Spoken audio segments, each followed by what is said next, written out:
Good morning everyone. Today we are going to read 8th class SST History chapter How, When and Where. But before start the lesson we will read about history. What is history? History is about finding out how things were in the past and how things have changed. Previously, history was an account of battles and big events such as when was the king crowned, married and died. But now historians look more towards why and how things happen and not on when things happened. How do we periodize? We divide history into different periods in an attempt to capture the characteristics of a time, its central features as they appear to us. James Mill was a Scottish economist and political philosopher. In his book, A History of British India, divided Indian history into three periods: Hindu, Muslim, and British. Meaning of colonial. Colonization is a process of subjugation of one country by another, which leads to political, economic, and social cultural changes in the conquered country. Many historians refer British rule period as colonial because in this rule people didn't have equality, freedom or liberty. No economic growth and progress took place.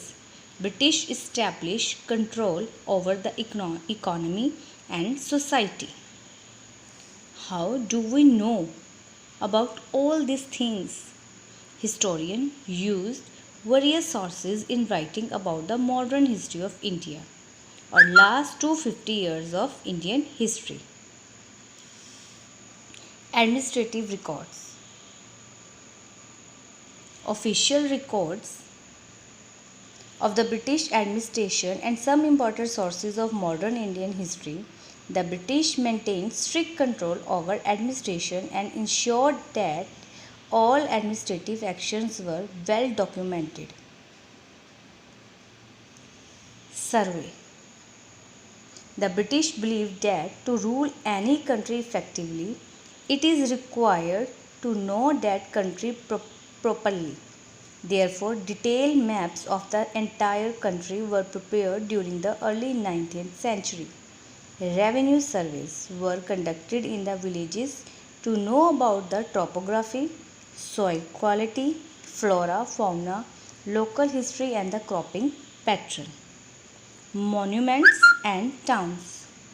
The Britishers constructed forts, residential, officials and public buildings and quarters.